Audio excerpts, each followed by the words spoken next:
Nagkabutas-butas habang nasusunog ang trapal na yan matapos ang fireworks display sa music festival sa isang beach resort sa Mati City, Davao Oriental. Nasunog din ang itaas na bahagi ng stage kung saan nakalagay umano ang mga mini fireworks. Mabuti na lang at may naka-standby na truck ng bumbero sa lugar. Ayon sa BFP, fireworks ang pinagmulan ng apoy. Mali rin daw ang pagkakasetup sa mga paputok. Sa halip kasi na ilagay sa ibaba, inilagay ito sa itaas ng stage. Wala namang nasaktan sa insidente. Sinusubukan pang kunan ng pahayag ang organizer ng music festival. Isang mag-asawa ang nasawi matapos pagtatagain ng kanilang tauhan sa Pasig City. Napuno raw ang suspect dahil pinagbibintangan siyang nagnanakaw. Babala po mga kapuso, maselan ang aktual na video ng krimen.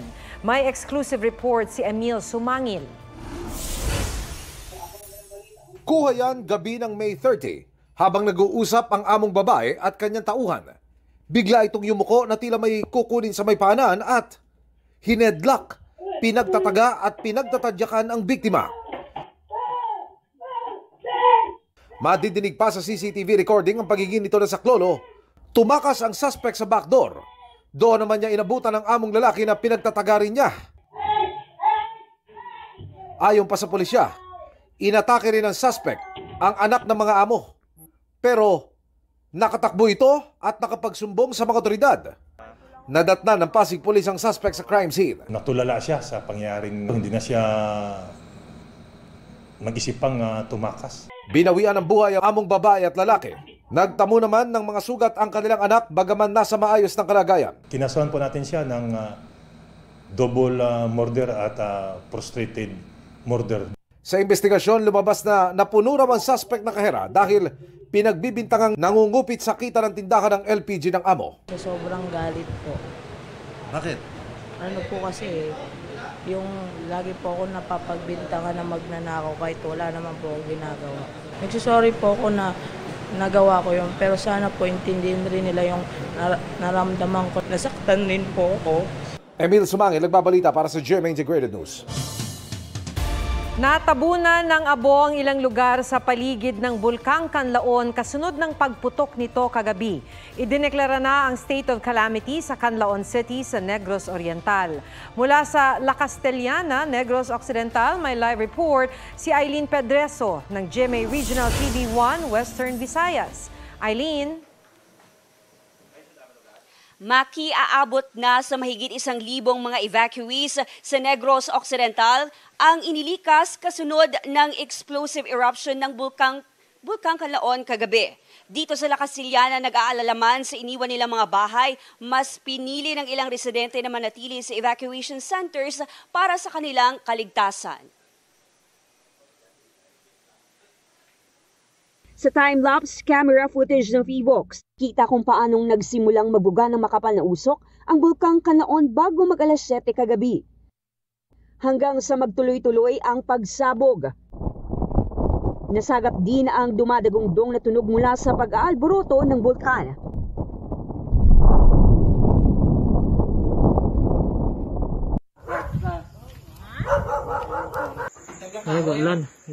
Maya-maya, nagbagsakan na ang mga abo sa mga kalapit na komunidad gaya ng barangay Kabagnaan sa bayan ng La Castellana.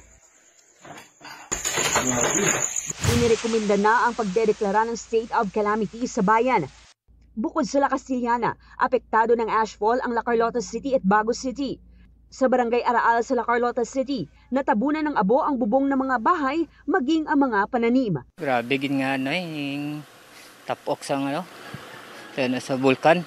Ayon sa mga residente, makati sa balat ang abo at masakit sa ilong ang asupre. Nasa loob ng 4-kilometer radius permanent danger zone ang barangay Araal. Pero ayon kay DOST Secretary Renato Solidom, kailangan ring mag-ingat ang mga nasa labas ng permanent danger zone. Kailangan nating bigyan ng reminder ang ating mga kababayan sa epekto ng amoy ng asupre at pagbagsak ng abo kung sakaling magkaroon man ng mga pagsabog pa. Kasi masama sa tao ang amoy asupre at of course yung abo.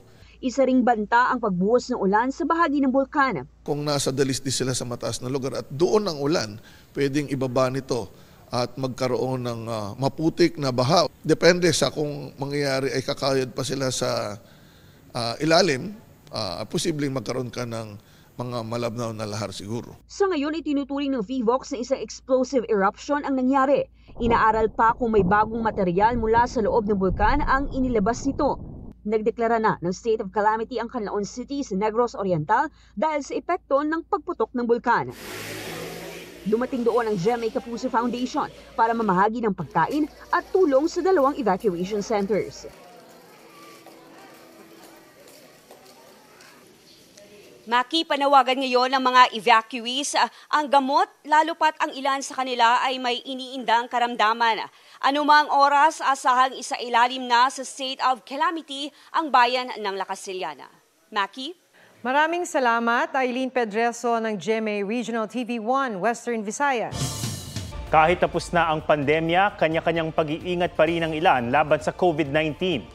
Nitong Mayo na itala ng DOH ang kauna-unahang mga kaso ng flirt variant sa bansa. May report si Katrina Son. Si Russell Jose na isang lady guard. Mula noong pandemic hanggang ngayon, laging nakasuot ng face mask. Mas ligtas daw kasi ang pakiramdam niya sa mga sakit o virus kapag may suot siyang face mask. Lalo pa at di pa naman daw tuluyang nawawala ang COVID-19. May kumakalat na naman daw na bagong virus. Saka madali kasi ako makasagap ng ubo. Nakakatakot baka mamaya matsyempuhan. Ang 26 years old naman na si Angelique Cabonegro, lagi raw nagsusuot ng face mask. Hindi pa raw kasi siya nagkakaroon ng COVID-19 at takot siyang madapuan nito. Para sa akin, napaka-importante talagang mag-mask. Lalo't na nandito pa rin ang sa hangin yung mga virus. Iba naman ang pananaw ni Maria Cristina Polo. Mas mahirap pong nakamas na sa panahon ngayong tag-init. Alam mo na may sipon, miwas na lang. Lagi rin daw siyang may dalang alcohol at sanitizer at agad naliligo pag uwi ng bahay. Ngayong araw, kinumpirma ng Department of Health na may 30 kaso ng COVID-19 subvariant na Omicron sa bansa. Kabilang ang 2 kaso ng flirt subvariant. Patuloy naman daw ang ginagawang pagmomonitor ng DOH. Nananatili naman daw na low risk para sa COVID-19 ang mga rehiyon sa bansa. Paalala ng DOH, voluntaryo pa rin ang pagsusuot ng face mask pero dapat gawin ito ng maayos. Lagi ring maghugas ng kamay at umiwas sa matataong lugar.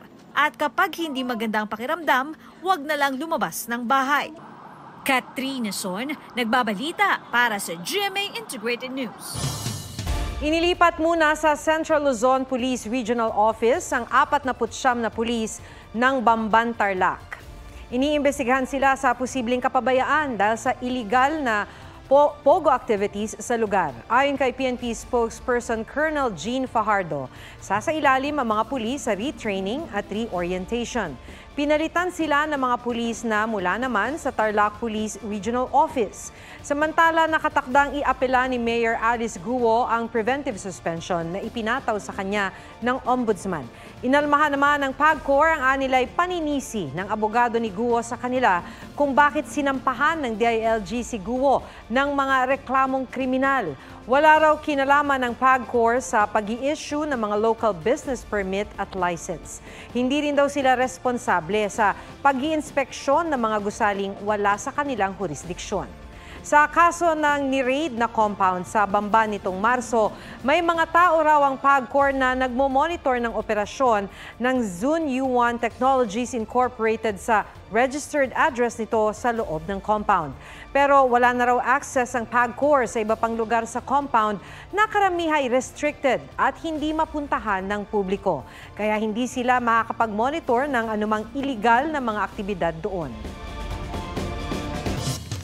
Inagaw ng mga Chino sa West Philippine Sea ang food supply na para sana sa mga sundalo ng BRP Sierra Madre ayon sa AFP. Itinapon pa raw ito ng mga Chino sa dagat. Pero ang pinalalabas ng China, mga Pilipino ang nagkakalat. May report si Sandra Aguinaldo. Yung palay na baka nila. Lako. Wala. Lapitan nyo kagad yung lapitan nyo kagad. Kinuha nila yung para drop. Para sa mga sundalong nakabantay sa BRP Sierra Madre sa Ayungin Shoal, ang in-airdrop na food supplies ng AFP noong May 19. Pero nang mahulog sa dagat ang package, biglang sumugod ang Chinese vessels para agawin ito. Kunin yung parachute. Lahi, dalhin sa Bangura. Yoko, sa Bangura, babanggain kayo. Bangura lang kayo, Bangura. Dalhin nyo sa Bangura. Huwag nyo ipagawa. Tila nagabulan ang dalawang rubber boat ng Pilipinas at dalawang mas malaking rigid-hulled inflatable boat ng China. Kalaunan, nakuha ng mga Chino ang package pero nang makitang pagkain ang laman nito, itinapon daw ito ng mga Chino sa dagat. Taliwas daw yan sa ikinakalat na video ng China na Pilipinas ang nagkakalat sa dagat. Na-recover ng AFP ang ilang food items sa dagat, pero karamihan daw ay lumubog at nasira. They were trespassing into our exclusive economic zone. They interfered in a legal operational resupply mission. Their narratives is that they do the blocking because of construction materials. They have zero common sense. Reklamo pa ng AFP, lumapit ang mga Chino ng 5 to 10 meters sa BRP Sierra Madre. Kitang-kita yan sa video na kuha ng sundalo sa barko. Sa kabila ng sobrang paglapit ng mga Chino, hindi raw totoo ang sinabi ng China na nanutok umano ng baril ang mga Pilipino sa Chinese Coast Guard. Gayunpaman, may rules of engagement daw na sinusunod ang mga Pilipinong sundalo. Linabas lang nila just to get ready in case something happens na dahil napakalapit na no? Nagpaliwanag din ng AFP kung bakit hindi nila agad isinapubliko ang nangyari. We are normalizing the RORE missions. It is at the level of the command of Western Command. So we don't have to highlight any successful RORE because again, it's a normal activity. In the past, the airdrop was very successful, but this time we don't know what came into the minds of the Chinese Coast Guard. Ang Chinese Foreign Ministry tinawag namang iligal ang aksyon ng Pilipinas laban sa China Coast Guard sa supply mission. Wala pang pahayag ang ating Department of Foreign Affairs kung anong hakbang ang gagawin nito. Inulat din ng AFP na nagsagawa ang People's Liberation Army ng China ng military exercise sa Sabina Shoal. The conduct of an exercise is unauthorized under UNCLOS. It's not allowed. Sandra Aguinaldo nagbabalita para sa GMA Integrated News. Teaser ng upcoming Kapuso Murder Mystery Series na Widow's War, inilabas na. Mga bida nito ang sina Bea Alonzo at Carla Abellana, pasabog bilang brides in black. Sandara Park na masyal sa Bohol, kasama ang Cinderella and the Four-Night Star na si Jung Il-woo. South Korean girl group na Red Velvet, maglalabas ng mini-album ngayong buwan na bahagi ng kanilang comeback.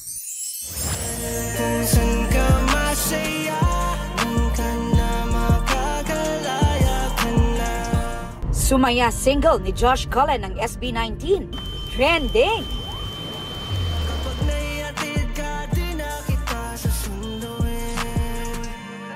Aubrey Carampel nagbabalita para sa GMA Integrated News.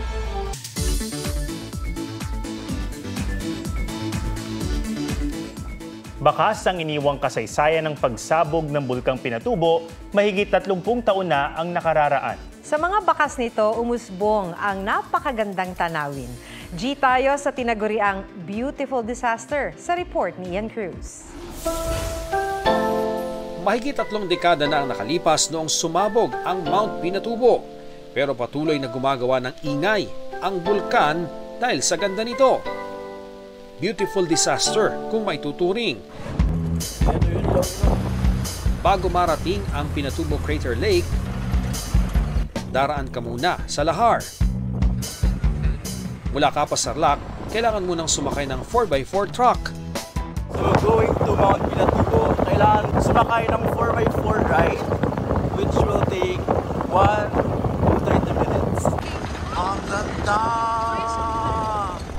Sa daan pa lang, sulit na ang view dahil sa bakas ng naiwang lahar. Hindi iindahin ang init ng araw. IG worthy kasi ang madaraan ng Toblerone Hills o mga burol.